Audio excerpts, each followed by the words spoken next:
एक जिंदा सांप राजा की लड़की के पेट में रहता था। सांप ने राजा की लड़की को अपने वश में किया हुआ था। जब रात होती तो वह कुछ देर के लिए राजकुमारी के मुख से बाहर निकलकर जंगल की तरफ चला जाता और सुबह होने से पहले ही वह फिर से उसके अंदर चला जाता। राजकुमारी इस बात से बिल्कुल अनजान थी कि उसके अंदर एक सांप ने डेरा डाला हुआ है। अनजाने में वह पूरी तरह से उस नाग के वश में थी। राजमहल में किसी को भी इस बात की भनक तक नहीं थी कि राजकुमारी के अंदर एक 7 फुट का सांप रहता है। सभी यही समझते कि पता नहीं राजकुमारी को क्या बीमारी लग गई जिसके कारण वह हमेशा अचेत रहती है। बड़े से बड़े वैद्य और हकीम भी इस बात का पता नहीं लगा पाए। आदित्य जब राजमहल के अंदर गया तो उसने देखा कि वहाँ पर बहुत सारे वैद्य और हकीम राजकुमारी को ठीक करने के लिए लगे हुए हैं। एक कोने में खड़े होकर चुपचाप आदित्य यह सारा माजरा देखने लगा। जब शाम का समय हुआ तो सभी हकीम और वैद्य धीरे करके वहाँ से चले गए। तब आदित्य राजा के मंत्री के पास गया और बोला, मंत्री महोदय, सभी अपना प्रयास कर चुके हैं, अब एक मौका मुझे भी दिया जाए। आदित्य की बात सुन मंत्री उसे अपने साथ ले राजा के पास जाता है और आदित्य का प्रस्ताव राजा के सामने रखता है।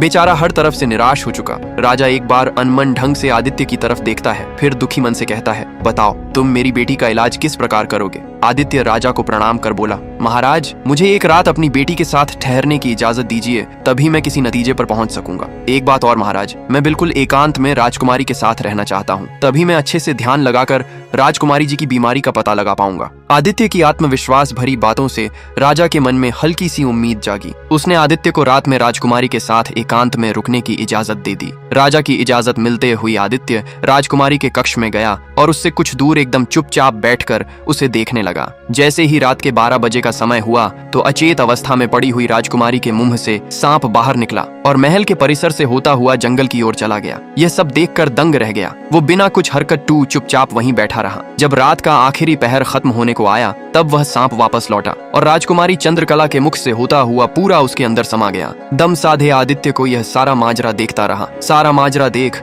उसे समझते देर न लगी कि राजकुमारी की सारी बीमारी की जड़ ये सांप ही है। सुबह हुई तो राजा चंद्रसेन डर और बेसब्री के मिश्रित भावों के साथ लंबे लंबे कदम रखता हुआ अपने मंत्री के साथ राजकुमारी के कमरे में आया और बेसब्री से उसने आदित्य से पूछा, बताओ लड़के, तुम किस नतीजे पर पहुंचे? क्या मेरी बेटी ठीक हो जाएगी? लखन बोला, महाराज, मुझे राजकुमारी की बीमारी का पता चल गया है और ईश्वर ने चाहा तो वह जरूर ठीक हो जाएगी। आप मुझे एक रात का समय और दीजिए और मेरे लिए एक तलवार, एक मिट्टी से भरी हुई बड़ी सी बाल्टी का इंतजाम कर दीजिए। लखन की बात सुन राजा को बहुत सुकून मिला। उसने मंत्री को लखन के द्वारा मांगा गया सारा सामान उसे देने का निर्देश दिया। अब सभी को इंतजार था तो बस रात का।